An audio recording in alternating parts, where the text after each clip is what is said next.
Welcome back to the LTA. Today we have an elimination match between the Split 1 winner Team Liquid and a surging Shopify Rebellion. Shopify Rebellion come into this match in a familiar position as underdogs, but they were in the same position last week and they dominated 100 Thieves in a 3-0 sweep. Team Liquid has struggled to meet their lofty standards this split, but with 2 world champions, an overflowing trophy case, and Yeon playing out of his mind, this is not a team to underestimate. Shopify Rebellion versus Team Liquid starts right now. Welcome to the LTA. Here, joined by Emily and Jatt. Ran over from the lounge, got the headsets on, we're good to go. I'll call it a swift walk, but we made it just in time for draft. No surprises really early on with Team Liquid banning Yeon. That's probably going to be their first ban in every game throughout this entire series. But to Bwipo's point earlier, I'm really interested to see how that top lane champion pool gets affected. Also, how much APA gets attacked in draft from Shopify's side. And when we're talking about people like attacking TL in draft, I did think it was interesting that we pretty much heard from Rigby that one of their goals was to kind of eliminate a lot of the popular picks that TL ends up throwing in there. So by the time they got to game 4, they could try out that strategy against Impact where they just banned a whole bunch of top lane champions, and then TL actually picked the Tristana, ended up flexing the Sylas. The interesting thing to me is that Gwen is still open in this draft, which has kind of been a standard ban for Team Liquid, regardless of side. Yeah, we'll see if Impact picks something that would be countered by Gwen. I don't feel like he'd pick it himself. I do find it a little bit interesting with the Vi and Pantheon bans, probably going heavily at Yuuji, trying to push him a little bit more towards a tank matchup. And then the Azir, I'd say takeaway, because it's something that APA has played a considerable amount of this split, has really improved on it, but it's probably one of Palafox's best picks. Yeah, I think it's both, like you say. I think it's taking away from Palafox, taking away something he's super comfortable on. As we see the Varus hover, would not be surprised at all to see that locked in for Bvoy as their first pick. Yeah, I mean, Taliyah obviously was banned, and between Taliyah and Azir, that is the 2 most played for both of the mid laners in the series. Yeah, so as we see what Contract's picks have been interesting. I don't know if they're going to lock in that jungler here, but I do think it's been super interesting how Shopify have been using stuff like the Mundo in a lot of their drafts. They've gone for a lot of scaling as well to kind of, I guess, wait out their opponents, as we see that Ahri getting locked in for Palafox. That makes a lot of sense. I think it's one of the better picks into Azir. It's also something that's just generically a strong AP mid laner, keeps the flexibility up. Being able to pick Varus, I feel like that's the most banned and picked AD carry on the entire patch. And the Trundle hover is really interesting to me because I'd say before Trundle's rise back into prevalence, Sejuani was more blind pickable. It's not really anymore, so they're threatening it, and I would actually love this Rumble lock-in. One of these 2 solo laners, I think, is going to go Bloodletters and really allow them to scale, even though they have 2 strong double AP picks. Yeah, Rumble, absolutely a lot of comfort for Impact as well as Fudge, so it's a good takeaway there. Happy birthday to happy Jatt. birthday, Jatt. Thank you very much. It's going to be interesting to see if they do some sort of a jungle takeaway, because obviously some of those common pairings, with the Ahri are going to be Vi, which is banned out, and things like Nefiri, which is banned out, things like Pantheon, which is banned out. Zeyzal seems like the next most obvious one, so would have been interesting to see if they wanted to take that away. Instead, they do go towards the Trundle. Yeah, I mean, so for what it's worth, I don't love Trundle Azir or Trundle Rumble, but what I do like is that if Impact wants to blind pick big tanks later in the series, it's way safer now. So even though I don't think this is the most ideal trio of champions, I still understand just like, let's get this Trundle puzzle out of the rest of the series, and it can still be serviceable in this game, because we've seen some Trundles succeed even when the composition doesn't really say the Trundle rise top. Yeah, this is an interesting flex coming out, or I mean, not really a flex, but Fudge is going to be piloting the Ryze top into the Rumble. So, I mean, Fudge, I think there are going to, as Bwipo kind of covered it in the lounge, be a lot of eyes on this top lane just because of where both of these top laners have been throughout the split, and especially with Fudge's recent performances. Absolutely, but now I feel like for TL, you just target more AD junglers because you desperately need one on the side of Shopify because you have double AP solo laners. There's already been 3 AD jungle bans. So you ban out Zeyzal, you ban out even potentially something like a Viego, and to me, then you're really pushed down that tier list to where you're like, am I playing Jarvan? Am I playing Kindred? Like, what am I playing here? Especially because the tank picks are going to be weak to Trundle. So they have them in a pretty difficult position. I'd say the Ryze makes a lot of sense in the context of this draft, just because it's, you don't want to pick a tank counter to the Rumble like an Ornn or Galio, because that's going to be weak to the Trundle. So you're going to pick Ryze, which is a pick that Fudge has played against Rumble in the past. And also takes Phase Rush very, very easily. It's super effective against both Trundle and the Rumble, because they're really reliant on slows to be able to actually make any sort of ganks happen. None of them have any sort of hard CC. So I do think it makes a lot of sense. It is going to be double AD carry bans coming out here from Shopify, as they already have their bot laner selected. And it is going to be Nocturne, and then we're expecting potentially Zeyzal or something like that to come out next. Yeah, Xin is something that Trundle has been able to answer, but I would say it would be the best pick with the Renata ban happening here. And I find this Trundle puzzle so interesting, because it feels bad to pick a tank into Trundle, but it also feels bad to go into a game with no tanks. So you're always going to opt into something that's a little bit awkward. And I think because Shopify have Varus, they do have a lot of that bot lane flexibility. Yeah, we'll see. Oh, the Jarvan hover here. I was also expecting the Xin. Jarvan is something that I always talk about this when Contractz specifically is in the game, just because he can be such a playmaker, because we have seen him do some of these 3 camp and gank routes. It is something that I think he will be comfortable on. Still surprised a little bit that it isn't the Xin coming through. Yeah, I do think it's really interesting. You know, Xin is considered maybe not the best matchup into the Trundle, and like that is definitely fair. You can pillar him out. Yeah. But at the same time, Jarvan, you generally want it against low mobility, carries, and we have Azir on the other side who's pretty easy at actually getting out of the Cataclysm. They haven't even picked their AD. Senna, though, is someone you definitely can attack, so it'll be interesting to see how they can make this work. And we are just expecting, I think, engage supports like Nautilus and, Rakan or Rell or whatever they want as an answer on the other side, Alistar, etc. They're all kind of interchangeable. I mean, I'm a little surprised they picked the Senna into the Jarvan, but it's still going to be a strong scaling bot lane that's okay into Varus. I do feel like if Senna's in a losing lane, it can be kind of weak. But if they do something like Lucian Nami, they'd have almost no engage, so they needed to have the Nautilus Senna in there. And now we're going to see if Shopify completely avoid tanks, if they ended up going Thresh. Could make the Trundle's life miserable, but would they still win the game? Okay, they're just going to go with tank instead with Rell. Yeah, and I think that, Seos, I do think really, really excels in a lot of these really big engaged champions, with Rell being able to essentially start a team fight for them. But that's going to be really big on him and really big on Contractz to be able to set it up. And I will say the amount of CC that Shopify has is pretty tremendous. If you hit any sort of CC, the follow-up is going to be there, right? Like if you hit the crash down, if you hit the flag and drag, you have the rune prison point and click, you have charm, you have Varus ultimate, you have so much CC that is going to come through. So Merc Treads are going to be in high demand here, I think, for TL. A pretty interesting Game 1 draft. I wouldn't have been surprised if you told me this was like minus the Varus, like a Game 4 or something like that. Yeah. I agree. I feel like the Trundle really just messed with everything, if that makes sense. And I do feel like as we get more experienced with Fearless in the LTA North, teams are like changing their Game 1 draft because they know what is in the future rather than just drafting every game in isolation. And I think that's what happened here with the early Trundle pick as well as the Jarvan pick instead of Xin.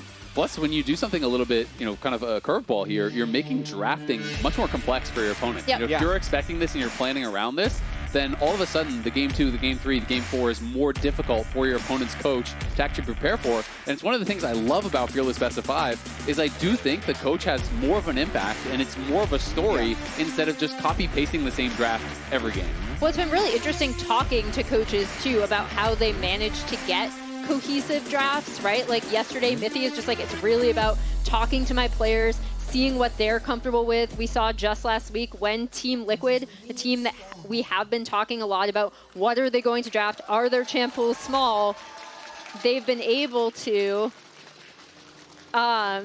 What are you circling there, Jatt? I'm just circling the junglers because Jarvan loves to do funny business. So any vision that Team Liquid can get in here, or any vision that Contractz can get on the start of Yuuji, is going to be really important. So both teams actually ended up doing, if you look at the minimap, really defensive lines to avoid level 1 invades. And then here's this one defensive ward to see if there's going to be a counter invade. So it'll be interesting to track this. And you can see these are all the players' predictions from all these different teams. We've got 3 pros from a number of different teams. Yesterday it was extremely one-sided towards FlyQuest. Yep. This time, pretty split, honestly, across the board. What impact? What's that? Impact is trolling. So I understand this from Impact, actually. It's emotional hedging. So either you lose or you nail your prediction. Oh, there you go. Yeah. Win either way. Exactly. You're gonna have one win matters more than the other, though, I will say. You're not going to get 2 wins. I was right about us getting swept. That feels a lot worse than actually winning the game. I can see that doing that, though. I would do that as a superstition, you know? Like, be like, yeah, I'm going to get ahead of people saying that I'm going to lose. I'd say another interesting thing as we see that Yuuji is playing yet another game for Team Liquid. So this is the 5th game in a row that he started, including the 4 games from the Dignitas series. Every pro we've talked to has said that Yuuji is just a more controlled jungler. So I'm not expecting them to do much. And for what it's worth, Trundle can't do much in this early game. He doesn't really have many gankable lanes outside of maybe bottom lane. So for the most part, he's just trying to prevent Contractz from popping off, and he's just going to scale on Trundle. And it'll be interesting to see how they perform against Shopify here, who we heard from Contractz, had been getting a lot of practice against FlyQuest. Of course, they did have their upper bracket match against them where they did get 3-0'd, but they had some very competitive games. And they said they went 0-10 in scrims against FlyQuest. Yeah. But their coaches were really reiterating, it's not that we're bad, it's because FlyQuest is so damn good. And as long as we keep focusing on how we need to play, what we're supposed to do in game, this is really going to set us up for success against all of the other teams. Well, we got the update from Whippo this morning, right? And he said they have not, across the 2 weeks, gone 0-20. So at some point, Shopify keep scaling up, at least against FlyQuest and scrims. We got the scrim board from Shopify as well. We know they played 2.5 days of scrims against FlyQuest this week. And the individual player ratings, because what Shopify does is they'll have their individual players give themselves ratings based on the day of scrims. There was lots of 7s and 6s and 5s, so things were going much better this week than last week. And I will say, talking to Whippo, he's pretty high on Shopify and how much damage they could actually do in a potential lower bracket run. So clearly they are doing better. One of the things he was emphasizing to me is that they're just really annoying to play against because they never give up. And he said that no matter how bad the game looks, Shopify is always trying to win the games. And that sounds kind of silly to say, but teams will kind of fall into bad habits when they're down really, really far. And Shopify always makes it very difficult to close it out. It's really exhausting to play against them, and knowing that if you make a mistake, they're always going to be looking to punish that, always going to be really trying to extend that game. So you give them a lot of credit for that. And just to be clear, he knows that they're often really far behind in games. Yeah. So he has a lot of experience with this from Shopify. Oh, no. So we see both junglers back out on the map. Not that much action, kind of what we expected from this early game. Absolutely, and I'd say if you're Team Liquid, this is the type of game you're expecting. When you pick Trundle this early, you're giving the team all types of possibilities to run away from you, like Ryze with Phase Rush is effectively ungankable. Possibly if bottom lane got a little too crazy, you could make something happen with Nautilus, but that's really easy for them to ward out. So you're really just hoping that nothing goes wrong early on in the game until you can get your Azir level 6, and then that's probably the first lane you'd even think about making a play into. But then Ahri's going to have all... I'm just looking at the ways Team Liquid make plays, and it's pretty much only around objectives. Yeah, and I do think that kind of has been their strength as we see Contractz and Palafox going in here. They will be spotted on this ward.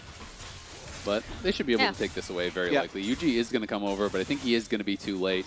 And regardless, it's interesting because, it is a slow early game, but both teams, I think, have reasons to believe that playing slow is good for them. You have Senna Azir on one side, but then on the other side, you think, hey, we're going to have this Ryze that is going to be really difficult to deal with later on, and that could be problematic for them. Maybe we can make picks inside lanes. So I think both teams feeling pretty comfortable about their spot right now, as Seos going to be taking some damage here, but is able to just crash down defensively and use that to absorb most of it. Yeah, and just a reminder... for what Team Liquid has gone through this split. They played most of the split with Umpty, and then Yuuji got the visa approval to be able to play on stage, and they pretty much immediately threw him in.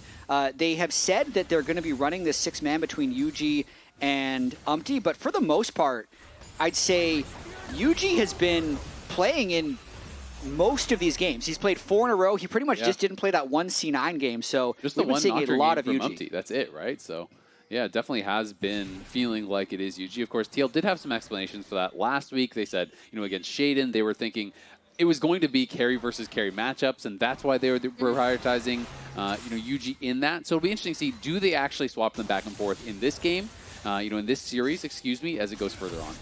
Yeah, unless do you think this is, again, it's 2 losses against C9 for Umti. It is super interesting how so many players have said that they still think because of Umti's experience, he's a lot more creative, a little bit more difficult to play against. But now in game, as we see, both bot lanes have kind of swapped up top, potentially in preparation to set up this vision for some grubs. Hi, LS. I could just actually wave at him. He's literally across the studio, but we're waving through the screen. Yeah, there we go. Hello. We're good. Good to have him here in studio. As we do have, Seos was looking for a play around mid, but TL was well aware of it, and they were hoping that he was going to go aggressive. They had the extra man there to try to punish the play, but neither team does start anything too risky. So far, though, the advantage is pretty much dead even, right? You do look at the top lane, that is going pretty well for Fudge, as Yuuji is going to be forced back here. Does not hesitate at all, just flash out, knowing that Seos is around as his Bvoy. And Contractz is taking the small advantages and trying to turn them into big ones. The Raptor steal allowed him to get level 6 first. He used that immediately for the respawn of Gromp, steals that away as well, gets the flash out of Trundle, so it's just going to allow him to keep playing aggressively. Potentially that ultimate is going to be usable before the Trundle Trundle flash comes back up again, and it might allow them to secure the Drake for themselves as well. Yeah, absolutely, and if they try to fight for it, you could just kill the Trundle off. He's not going to be very tanky this early on. But yeah, top lane going well for Fudge, but of course on the other side, that's equalized by Yeon's advantage down in the bot lane. Yeon has just been so stalwart for TL throughout all their struggles. He is kind of like the star pupil. He's the one guy that no one is criticizing. Everyone is still saying, yeah, TL really struggling. But Yeon, though, Yeon is looking so good. And on Senna, we have seen a lot of these games, especially games like this, that are slow-paced, where it goes late, Senna gets a ton of stacks. You do have the opportunity to try to 1v9 some of these fights. Yeah, as we see TL moving in to try to get this first grub take, and they should, just cross map with Contractz down there taking the Drake, especially off of, we talked a little bit about how this counter pick works with the Ryze, but essentially has had prio in that lane pretty much since the start, so Contractz can easily play around that as well. Yeah, and I was just looking at runes, speaking of the Senna scaling. Gathering Storm? I've just been waiting for more people to bring Gathering Storm. We have 1 copy of Gathering Storm in this game. Bvoy brought it. He doesn't want to get outscaled by the Senna. So he has his own I'm not sure that will save him, but it won't, but it'll help. Yesterday we actually had a number of people playing it. The Ziggs we had playing it. I even saw Bvoy playing it in some of the games, because if you are going to play these slow series, I do think it's a really smart adaptation. Jatt was on it. He's been on it all It's super interesting because I'd say last week, everyone was taking scores. Like, I couldn't find it. I'm like, eventually these teams, if we keep having these games that go 20, 25 minutes before a kill, counter to Shopify. Surely you bring Gathering Storm. But Shopify's the only one with Gathering Storm. Yeah, exactly. Now they're using it as a benefit for themselves. Yuuji, aware that his red buff likely was being invaded, but they're just going to keep chasing after him, and it's just immediately flashing in onto him. Here comes the Realm Warp. He's got nowhere to go. Heavy commitment, but they get the first blood onto the Ryze, who was already ahead. That was a great setup from Shopify, using Contractz' advantages there. And also, like you said, getting that first kill onto the Ryze, who can be such a difference maker. I have really loved in the past how Shopify have played around globals, and this is a great start for Fudge. And I really feel like when you get early gold, there you go. Roa completed. So Roa is now completed earlier because of that kill. It just gets worse against some of these scaling champions. And when Ryze hits a certain level, because you're building these tanky items, all of a sudden he kind of just ignoring your damage. He's just in your face, really making it hard. And that's going to make the 1v1 that much more difficult for impact. Yeah, even in the early skirmishes, right? When he shows up to a skirmish, you think you might have enough damage to kill him, but with the row already completed, that could change a lot of these setups in Shopify's favor. I just want to credit Contractz and Shopify for playing, like, aggressively disciplined, if that's the right way of putting it, because that was the 3rd successful play onto Trundle of the game. The first one would have been the Raptor steal, the second one would have been burning Flash at Gromp and stealing that as well, and then the 3rd play is actually converting the kill. But all of those things kind of have to happen in sequence in order to generate that lead. So well done for them taking the small wins and paying it off with first blood. Absolutely. Zeus here. Again, just going to be crashing down defensively. APA has had push mostly in mid lane, but of course, that roam from Palafox resulted in he very nearly took a plate mid. It is going to be like one auto away, so he'll likely be able to get a little bit of a gold edge there. And Senna still steadily building an advantage down here on bot side. Just being able to heal through and shrug off most of this Varus poke, plus you go early Swifties, so you're going to be able to sidestep a lot of this. And once you do get Shiv, it does accelerate your push so much on Senna. That is why people love the Shiv rush. It's just helping out with the wave clear, which one of the most major weaknesses. Yeah, actually exceptional CS from both APA and Yeon this early on in the game. It makes it look like Team Liquid's not that far behind when there's a pretty big gap in the top and jungle for gold, but just because they've been laning so well, the overall game feels even. Yep, and Impact just going to drop the equalizer, go back to base. Wants nothing to do with that 1v1. They want nothing to do with Shopify right now. Like, eventually they're going to have to fight them. I feel like their read based on their play is that we hard win late. I mean, they have Senna, Azir, and I think they're saying, you know what? That nothing else really matters. We don't care about the Ryze split push. You're not going to be able to end the game through side lane. We're going to dominate you in a 5v5. So guess what? We're never going to fight you unless you can start something. And it's such a different look from some of the umpty versions of Team Liquid. So I really wonder if we end up seeing umpty in the series. They're wrapping around. Interesting it'll be. Yeah, they're trying another jungle invade. Yeah, we'll see if they can actually suss this out and potentially punish, as CoreJJ going to be spotted on the ward. They saw Palafox moving around, and I think it's going to be too little too late, as they have been working on this blue buff for quite some time, and Contractz going to take another small advantage. But I do like, if this is the game plan, sometimes you just need to take the small L as the jungler, because it's like, really, is the 400-500 gold lead that Contractz has in the jungle going to decide the game? Very likely it is not, because your Azir and your Senna are still scaling well. Yeah, and then it's up to Shopify to continue making plays like the one we saw down on the bot side of the map, right? Like using these incremental advantages that Contractz is able to get. A camp here, a camp there, getting into a good position to set something up, which I think, again, in that bot side play, Shopify did a really good job. I do find it really funny that this is like so much Shopify playing for jungle when we compare it to the last time these teams played against each other, and it was CoreJJ and APA and everyone just fully trying to shut Contractz down. The difference here, though, is that like Yuuji is generally just giving everything up. Like Team Liquid is just hard conceding rather than trying to contest this hard, which has minimized the overall amount of losses. It's minimized the overall amount of losses, and then you still check in on where Yeon's at, right? And he's still in a really, really good spot, especially as a champion that essentially scales infinitely. Yeah. Getting pretty good push here as well. And his stacks are honestly pretty good. He's at 40 stacks now here. 13.5 in. You know, hasn't been that scrappy of a game, but he's been able to get these Qs through the minions, get some nice trades to pick up those extra souls. As APA going to take a good trade there onto Palafox. And there's the hook in. It's going to be Seos in trouble. The chains of corruption come down, but it's going to be Seos down in a hurry. The TPs now do arrive. Palafox in the backline looking for Yuuji. Yuuji is slated to fall, and it's Yeon low on the run. The Cataclysm comes through. They're trying to keep Core alive, but I don't think they can do it. Equalizer from Impact, though, getting some work done. He's going to flash in on a Bvoy. Collects with the Electro Harpoon. He's going to get down Fudge as well. APA with a massive sweep.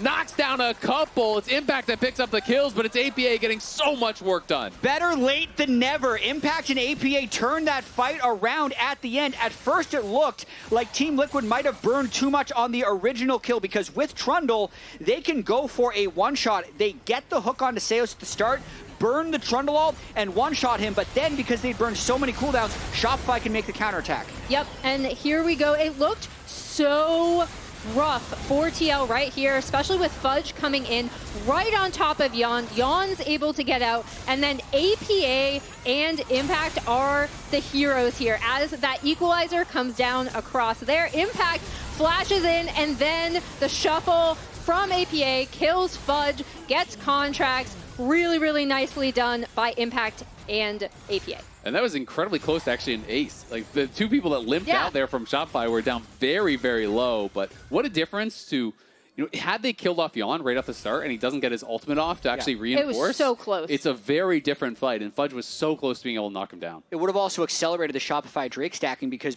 how close that game was. Everyone had to go back to base. They redeploy. I'm a little surprised that it's just getting conceded and given over. Team Liquid's going to likely take the gold of the Rift Herald. At least that's what they'd like to do. But they're trading lane tempo and a Rift Herald start for the Drake. They got pushed on top and bot lane currently. Yeah, it is interesting. These objective has synced up very well. Grubs with first Drake, Herald Herald with second Drake because of those delayed dragon takes. Shopify here clearly want to fight Yuuji, and Yuuji has no flash. We're missing a lot of summoners across the board here as APA getting some good chunk, narrowly backstabs the charm. Whiffs though, and Zeus is going to flash back in with the Magnet Sword. There is the Change of Corruption, and there is APA regretting his decisions. Falls straight to the ground. Now the TP's coming in. They're going to turn on Impact. There's the Cataclysm land. The charm does not connect. The Equalizer comes through, and Contractz does fall, but it's matched on the other side. And the Ryze is coming as well. Does have the Realm Warp, but he wants the chase.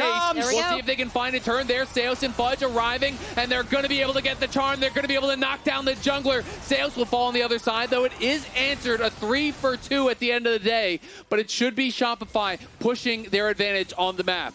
Yeah, Shopify, we talked about this composition, infinite CC when they want it, right? And we saw that chained together here. Flashes in, there's the Root Prison, he's just dead! Oh. Deletes him with the elbow. Bvoy there. Fudge locks him down, and Bvoy knocks him down. It's another kill for Shopify. Another kill for Shopify, a turret for Shopify, That's and beats. beats to Shopify as well. So that play at the end could be huge from Fudge, but let's get to the original fight here as well. Really confident by sidestepping that charm, but then a beautiful turn by Shopify layering CC, and then Impact wanted to get the flank TP, but it's just a hair too close to the turret, and it not only allows Contractz away kind of out to delay the fight, it allows them to secure the kill onto Rumble as well. And then it's just one Fudge play after the other. Immediately Realm Warp into blowing up Yuuji, and the play at the end really clutched it out for Shopify. Yeah, really, really nicely done from Fudge. Here we go. Has his the flash. back half there. No chance. He had him already marked with his original E so he could get the instant flash route and is able to get in range for the kill. Almost gets the second one, but Fudge is now a pretty big problem. Fudge is a problem, and again, it also shows if this Shopify team lands one form of CC, especially on the Senna, who doesn't have an easy way out, it's really, really difficult not to then just get wiped because of how they can layer all of the CC on their team. Absolutely, and this is Fudge leveling up throughout the split. You know, this was, split 1 versus split 2 the first couple weeks versus split 2 the next couple weeks, and then these last 4 weeks he has been so good. Everyone I talk to has really been impressed, by his play, not only on stage but in scrims. He's become such a reliable player for Shopify that it is bringing this extra dimension to the team and a real carry threat from the top lane. Yeah, a carry threat. He's had push because of this Ryze counter pick into the Rumble. And another result from that is now Shopify are in great spot with objectives, right? In addition to their 1.2k gold lead, they have 2 Drakes. They have a solid amount of petals. The only thing that TL has been able to get, they just got their first petal. 1 petal? That's so... Oh, the team might pull him back into tower range. That's another tower shot, tanked by Impact. The rest of the team trying to come in, but they are going to be pillared out by Yuuji. Palafox waiting, biding his time, does go for it. Charm connects. Nice charm. And Palafox doesn't have the damage to finish him off. Yuuji is going to pop the ulti back out, but they do get the equalizer. They do get the ulti off of the Trundle as well. Yeah, it keeps the aggression low from Team Liquid. The amount of playmaking that Team Liquid has is very low. Those compositions can work when you have push, when you have leads, and when you can fight at objectives, but they're very difficult to pilot in these situations where Shopify are the ones that are able to take all of the aggressive swings. I'm very impressed with how aggressive Shopify has come out in this game, particularly Fudge. I think we might need to make another graphic with an even bigger Fudge pretty soon. Fudge. Because he really does just keep getting better game after game. He's over 10 CS per minute on this Ryze. He's 1,000 gold up on the Rumble. His Seraph's just completed. He is an absolute force in this series so far. He's been so hard to kill, and I really love the way he's been using the Realm Warp in these skirmishes too to really make things uneven, set things up in a great position for Shopify. And again, I think the big other thing for me is we talked about how both of these teams are kind of happy with scaling, but it's using those incremental advantages from where they have push and also from these small things that Contractz was able to do early. Absolutely. I mean, we've talked so much about how important CC is from the Shopify team. You can look over. TL agrees. 4 pairs of Merc Treads have been purchased up. True. Only the Senna does not have them, but does have that cleanse to try to make up for it. Yeah, I think the tenacity will be really good. It's not as hard of a counter because there's enough physical damage from the Varus and the Jarvan that they'll still be taking significant amounts of damage. This is Bvoy driving this in, but this is like the wrong pilot. He is the wrong pilot. He's going for it anyway. Zeus is going to block the hook, and the charm does connect there onto CoreJJ. No more will break that out, but that was risky. Great play from Seoul to be able to block that, but it comes APA, and Impact is here as well. The Equalizer is going to drop it, the Charm does connect on the other side, and it's APA in trouble, it's APA knocked down. Bvoy on the run, Seoul trying to get out of there as well. CoreJJ limping away with single-digit health. The flash is forced by Impact there as Palafox comes in with the Charm. What a wild fight right there. Bvoy really creating chaos by being a high-value driver of the Rift Herald, but he's the one that nearly falls. That would have been such a nice bounty if Team Liquid could have confirmed it, but with the way they made Team Liquid limp away, they are now going to be on Soul Point. Yeah, the end result is that Shopify still come out ahead. Here we go, Bvoy launching himself out of the Rift Herald. The big thing for me as to why this fight didn't go as well for Shopify is Impact coming in here, TPing. Yeah. He essentially removes Bvoy from the fight. He's not able to get in, so even when the CC lands, Seos then goes down. Palafox tries to get into Impact, but Impact's able to flash away and get out. And as we can see, everything better with a friend there. As Bvoy knows, Seos blocking the hook, saving him. And you know what else is better with a friend? Watching the LTA finals with the crowd. LTA North is partnering up with Regal Cinemas to bring the finals to the big screen. Scan the QR code on your screen to get tickets today. I love that, Azil. That was great. Yeah, I love watching it with friends. Here's Otacon, the Team Liquid might be starting, but for the most part, they might be trying to make a fast play with CoreJJ. They're on it. Yeah. I mean, it's pretty risky. Palafox can recall TP. Contractz is on the way. Shopify can definitely contest this. Yeah, we'll see if they can get the approach, though. It can be difficult to actually approach through the Azir soldiers, but they are threatening on multiple angles. They see that teleport is started. We'll see if they want to commit to it. Impact on the side is marking Contractz, who is going to flag and drag over the wall back to team. Yeah. And they will call off the play. It still has not yet been leashed, though, so they still are holding on to it. Palafox pops the ulti, doesn't hit the charm on the side to Impact. Will this give confidence for TL?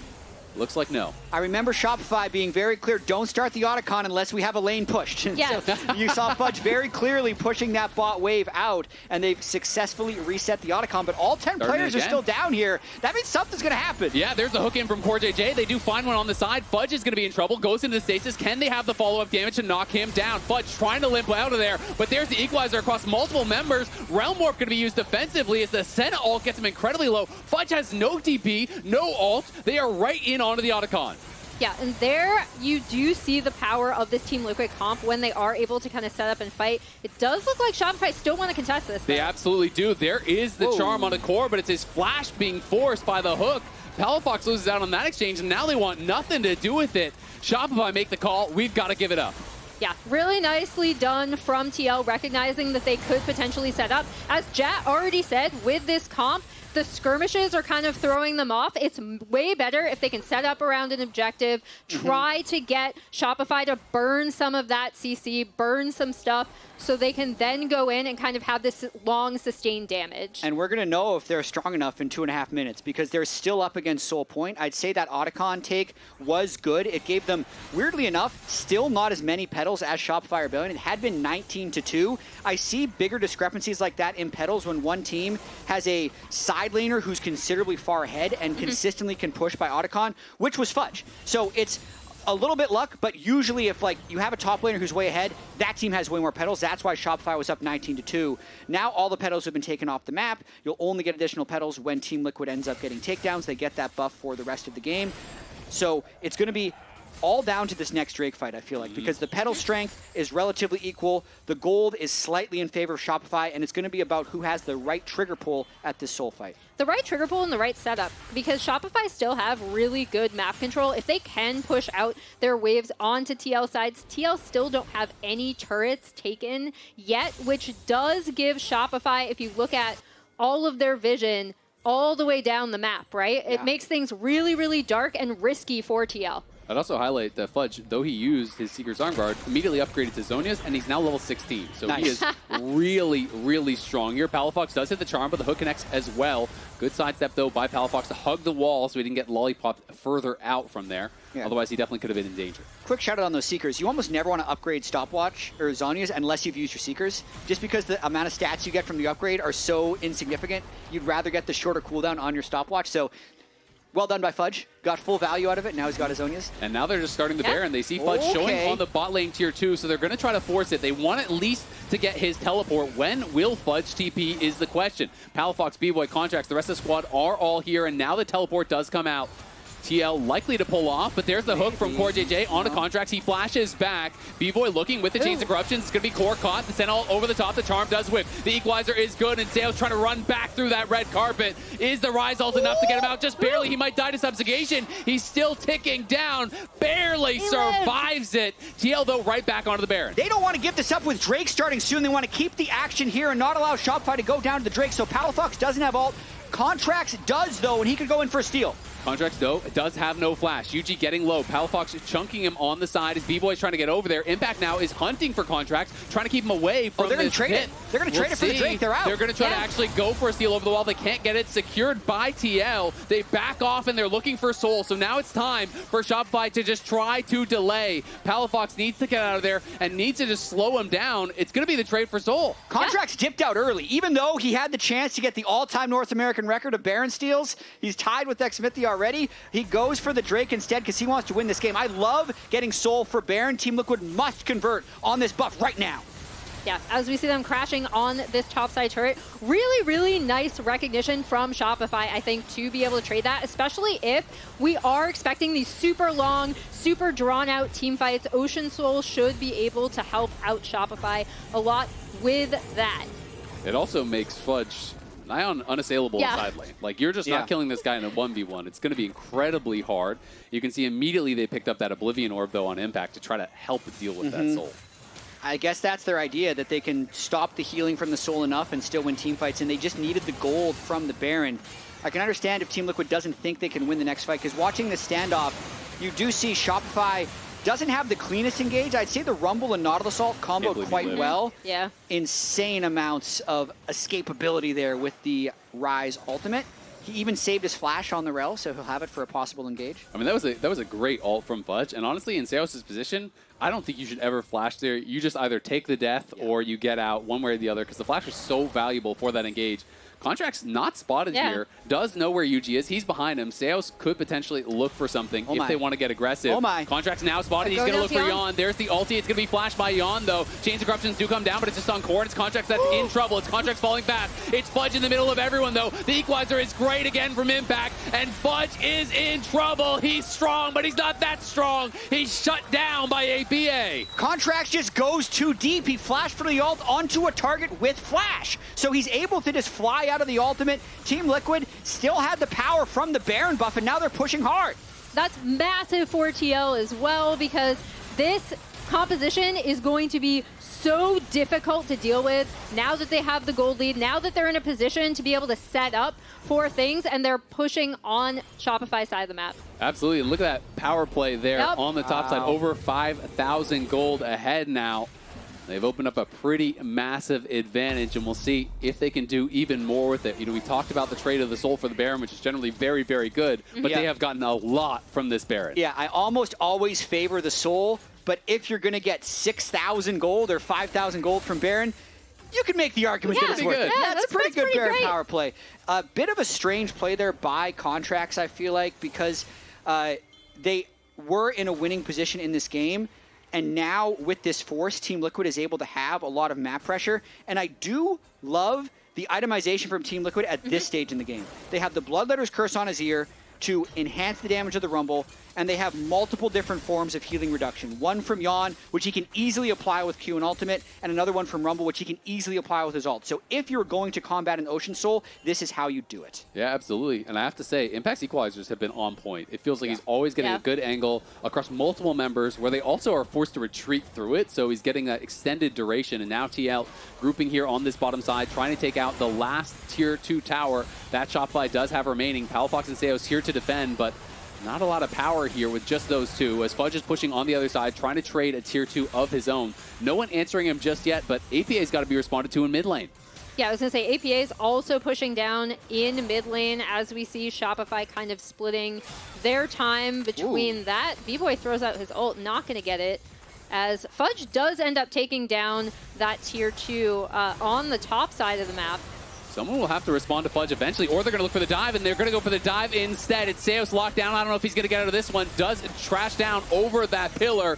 Barely to safety. Nice sidestep on the Senna ultimate, but now the base could be in trouble. But on the other side, they're losing their tier 3. TL is just going to keep pushing. They're trying to go for it here. Impact's now going to base, but Impact has no equalizer, so the 1v1 could be tough. Looks like Fudge will get called back as well, so will be the inhibitor. Flank but TP. the question is, can they actually chase them down? The TP does come in. Does he have the Realm Warp? They have the Death Cap, and they're looking for the dive. They're getting back in onto Yeon. APA trying to survive here. Yuuji running for it, turning in onto Palafox. Impact TP's back to the team, but it's Yeon and APA that fall. Both the carries are lost here, and they might even get CoreJJ. It's not about the last fight, it's about the next fight. Contractz had burned the Yeon flash on the original failed play, just flies in to execute him at the start of this one. And Shopify get now 3 kills and a strong push in the bot and mid lane. And look at top, the minions are still there. They never got cleared out by Impact because he had to teleport immediately back to his team. So they're going to lose an inhibitor here, very likely. They're pushing through mid, so they're not going to go for the end. But they will likely get, you know, at least that one inhibitor top. They're going to try to crack this tier 2, so they're picking up a ton of gold on the map right now. And this is what we talked about with Shopify, right? Like, they never give up. They recognize that they can still have split map pressure with this Ryze, and basically he's able to come in for the TP flank here. And as you talked about, Contractz had already burned the flash immediately onto Yeon and APA. Just blow him up. He is absolutely destroyed. And then APA tries to get something done in the back half of the fight, isn't able to.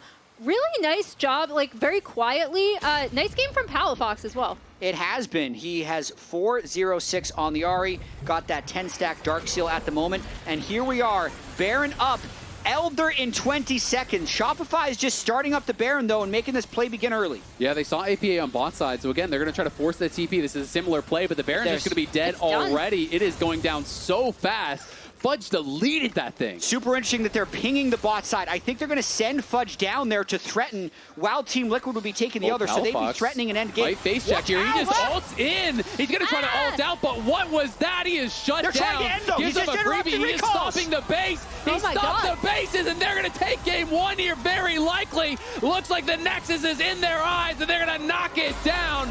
Shopify there. The midfielder, the genius midfielder, Palafox. You think he's itching. He's actually winning the game. Interrupts the recalls to allow Shopify to pick up the win.